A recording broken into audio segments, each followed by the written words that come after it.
Bonjour Monsieur Yabel. Bonjour Monsieur Sopi. Alors, Manu Dibango, un an après, quel souvenir comme ça vous revient dans la mémoire?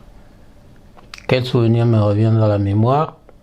Pour l'instant, j'ai pas encore fait le deuil de Manu. Il plane ici dans mon appart tout le temps. Et j'ai du mal à accepter qu'il soit parti. Parce que c'est quelqu'un qui m'était très très proche.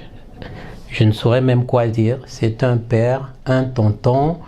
J'étais son petit pote, son petit ami, son confident. Et c'est quelqu'un qui m'aimait un peu trop. Tous les 2 jours, j'avais droit à un coup de fil, un appel de Manu pour savoir comment je me portais, pour que je puisse lui donner les nouvelles du Cameroun aussi, des nouvelles fraîches, vu que ma relation avec l'ambassade du Cameroun, c'est une grande histoire d'amour, c'est un peu ma maison. Donc Manu, tout le temps, m'appelait pour avoir des nouvelles du pays. Bien sûr qu'il regardait les chaînes locales aussi, mais j'étais un peu son porte-parole aussi. Tout ce qui regardait, tout ce qui concernait le gouvernement, avec Manu, l'ambassade passait par moi pour résoudre certains problèmes. Donc, du temps du ministre Mbela Mbela, j'ai fait beaucoup pour le pays, entre Manu et le pays, tout ce qu'il y avait comme problème ou dossier à résoudre, l'ambassade passait par moi. Et aussi quelquefois des ministères. Voilà. Donc Manu était avec moi presque tout le temps. À certaines occasions aussi, je pouvais m'en servir parce que c'est quelqu'un qui pesait énormément dans ce pays. L'un des plus grands souvenirs que j'ai, c'est lors d'une visite du président de la République ici en France.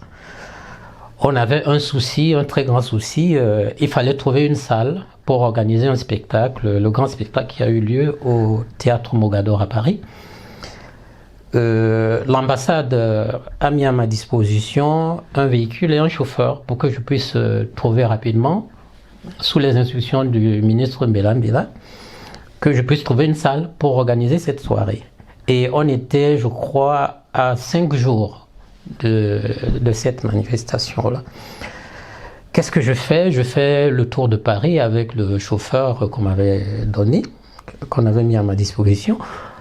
Nous sommes allés aux Champs-Élysées, Théâtre des Champs-Élysées, partout, bref, tous ces endroits, c'est des endroits où j'ai été avec Manu quand je l'accompagnais, pour les soirées, ses nominations et tout ça. Voilà, j'arrive au théâtre Mogador parce que c'est le seul endroit, la seule salle qui était disponible ce jour-là. Je sais même plus, c'était un lundi. Et j'y suis allé. On m'a pas très bien reçu et tout. Et j'étais très emmerdé. Je me suis dit que la dernière solution que j'ai, c'est d'appeler Manu Dibango pour lui dire de venir me retrouver là où je suis. Alors, j'appelle Manu, je lui dis, mais tu es où? Comment tu peux abandonner ton fils comme ça? C'est pas croyable. Tu es mon patron, tu es tout pour moi. Je suis là, j'ai faim, je t'attends. Il me dit, tu es où? Avec sa voix de bassiste, là. Je lui dis, non, je suis vers les Galeries Lafayette, là, vers le théâtre Mogador. Si tu peux me retrouver là et tout. Manu, je sais pas où il était. Il prend sa petite BM et me retrouve à côté du théâtre Mogador, il y a un café, j'étais assis et tout. Je lui dis, mais au fait, on va manger et tout. Pendant qu'on mange, les autographes, les photos, on était débordés. À un moment, je lui dis, bon, on va au théâtre Mogador parce que je dois trouver une salle là. La présidence demande une salle, le ministère de la Culture, le ministre Mbela Mbela, il me talonne dessus. Qu'est-ce qu'on fait? On y va. Ces gens qui m'ont rejeté, dès qu'ils ont vu Manu Dibango, la salle, elle était déjà accordée. Oh Manu, machin, tout un tas de trucs.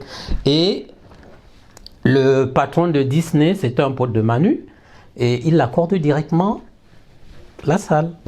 Et c'est à partir de là qu'on a pu organiser ce spectacle. Donc il y avait, dans cette soirée, il y avait Manu Dibango, André-Marie Talla, Dora Deka, beaucoup de groupes qui sont venus du Cameroun, le Ballet National, et qui d'autres.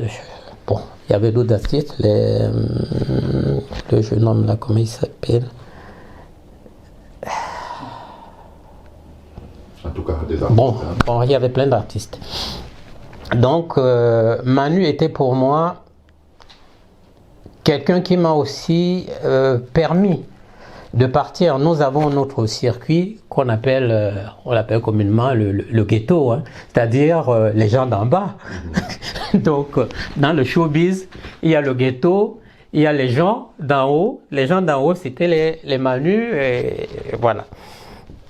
Donc, j'ai profité, le fait d'être à côté de Manu m'a permis de vivre dans deux mondes bien différents. Le monde du désordre et le monde des choses mieux organisées. C'est-à-dire que nous, en bas, quand on travaille, on peut dire que les répétitions elles commencent à 17h, mais à 17h, on ne verra personne. Le guitariste, il va arriver à 17h30, le bassiste à 18h moins le quart. Bref, dans ceux des autres, c'est comme ça que nous vivons dans le ghetto. Et maintenant, j'arrive dans l'autre milieu où j'étais responsable de beaucoup de choses. Je devais m'occuper des visas des musiciens, de leurs billets d'avion.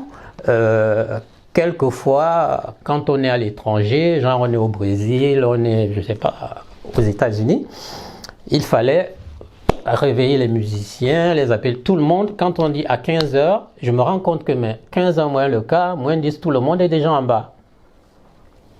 À l'aéroport, on doit voyager. Si le vol il est à midi, à 10h30, tout le monde est déjà là. Ce que je ne vois pas de l'autre côté.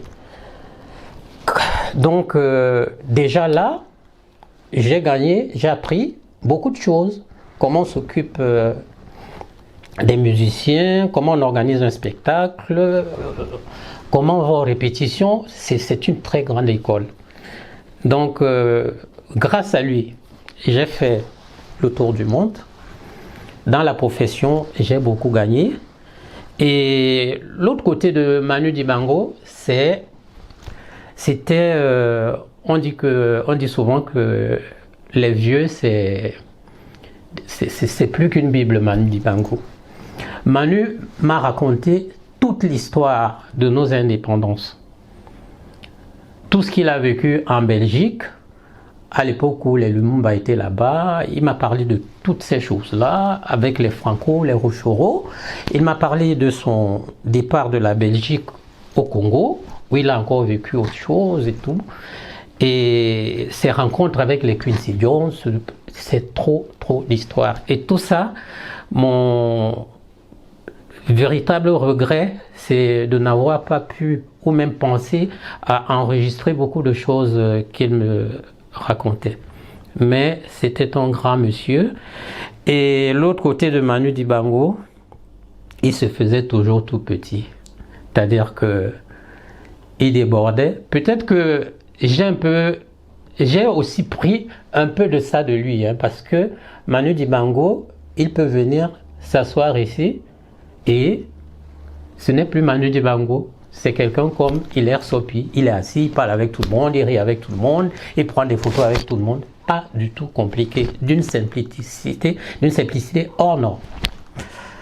Je m'en suis encore rendu compte quand nous étions à Rio, lors des derniers Jeux Olympiques, où Manu, avant le spectacle, était avec tout le monde.